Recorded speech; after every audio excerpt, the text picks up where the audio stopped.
गया शंकर के मंदिर में, शिव के मंदिर में जाकर चोल राजा ने देखा तो वहां पर भी जो मैंने हीरा पन्ना चढ़ाया था वो बेलपत्री से ढका हुआ था। कोई अपनी थाली में 56 भोग लगाकर शंकर को लगाने दो। कोई अपनी थाली में हीरा पन्ना लाकर शंकर को चढ़ाने दो।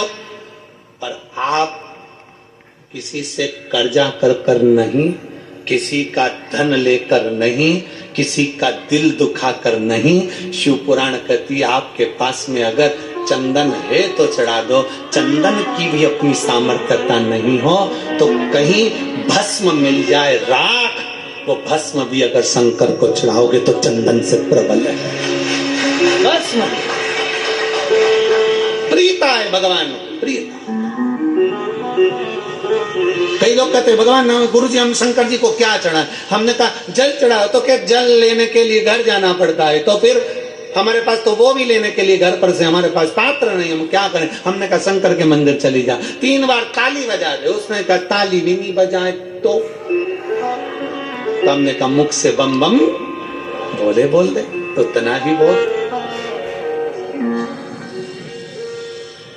वो भी ना बने तो मुस्कुराकर शिव को निहार, मुस्कुराकर शंकर को निहार। और कभी हम तो यहां तक कहेंगे कि अगर नहीं चंदन नहीं, अगर नहीं तगर, कुछ भी नहीं है, आपसे भी निवेदन है लक्ष्मी की पूजन करो। तुम्हारे पास में सब सामान हो चढ़ा दो। कुछ है नहीं है माता को समर्पित कर दो। तुम्हारा दिल जैसा करे, तुम्हारे घर की जो रीति हो उसके अनुसार माता को चढ़ाओ, प्रेम से समर्पित करो। नहीं है तो हाथ जोड़कर झोली पसार कर प्रणाम करो। माँ ये पीले चावल यही लाल पुष्प है, ये पीले चावल यही मेरा सब कुछ है। माँ मैं तुझे करती हूँ और विश्वास के साथ कहती हूँ माँ अगर कुबेरेश्वर बाबा आपको मेरे घर में नारायण के साथ भेजे हैं तो मेरा विश्वास है माँ आप मेरे घर में रहना और ऐसी संपदा देना कि आने वाले वर्ष में मैं भी हीरे पन्ने से तेरी पूजन कर सकूं। ऐसी कृपा करना, तू कृपा करना तेरी।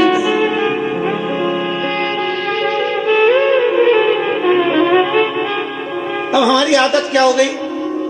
मार्केट में सीताफल बिक रहा है, मार्केट में गन्ना बिक रहा है, मार्केट में बहुत सारी पूजन की सामग्री बिक रही है। हमारे मन में आया, हमने किसी को खरीदते हुए देखा था सीताफल, मतलब लक्ष्मी जी को सीताफल भी चढ़ाना चाहिए। हमने उसको खरीदते हुए गन्ना देखा, मतलब गन्ना भी चढ़ाना चाहिए। लक्ष्मी जी को मैंने खरीदते हुए ये देखा, मतलब ये भी चढ़ाना चाहिए। लक्ष्मी जी को मैंने चढ़ाते हुए लोगों से सोने के सिक्के देखे, मतलब ये भी चढ़ाना चाहिए। मैंने लक्ष्मी जी को चढ़ाते हुए चांदी के सिक्के देखे, मतलब ये भी चढ़ाना चाहिए। मैंने लक्ष्मी जी को चढ़ाने के लिए ये देखा, वो भी चढ़ाना चाहिए। घर में सामर्थ्यता नहीं है और कर जाकर कर तुम सामान लेकर माता लक्ष्मी को चढ़ाओ, लक्ष्मी जी कभी प्रसन्न नहीं होगी। लक्ष्मी कहती है कि तेरे दिल से तू मुझे जैसा रिझा सकता है वैसे रिझाना। अगर तू केवल दीप लगा देगा ना उतने में मैं भी खुश हो जाऊंगी और तेरा भंडार भरकर चली जाऊंगी, भंडार भरकर। कई लोग कहते हैं गुरुजी आपकी दीपावली पूजन बिल्कुल सरल है, एक सिक्का रखना है थाली में, पूजन धनतेरस से चालू करा, रूप 14 पर करी, रूप 14 से करी, दीपावली पर पूज लिया और मालूम पड़ा फिर आ गया गोवर्धन पूजन। दीपावली का दूसरा दिन, खजाने का दिन, पड़वा का दिन, उस दिन फिर पूजन का विधान। तो हमारा शास्त्र कहता है दूसरे दिन जब पूजन करो पाटा जैसा कि लगा रहने दो, जैसा कपड़ा बिछा रहने दो, जैसी थाली रखी वैसे रखे रहने दो। और गोवर्धन पूजन वाले दिन भगवान गोवर्धन नाथ जी का नाम लेकर माता लक्ष्मी का स्मरण कर फिर 2 दिए लगाना है। 2 दीप, अब की बार तेल का दीप नहीं आएगा, दोनों दिए घी के लगेंगे और दोनों ओर लगेंगे, लक्ष्मी जी के सीधे हाथ पर भी और उल्टे हाथ पर भी। घी का दिया लगा दो, अखंड नहीं लगेगा, थोड़ी देर के लिए लगाना है और लगाकर उन्हीं दीप को लगाकर माता के पूजन कर लो। गोवर्धन पूजन वाले दिन, पड़वा के दिन जैसी पूजन रोज करी वैसी की वैसी चंदन रोली मोली हल्दी जो भी है वो चढ़ाकर पूजन करो।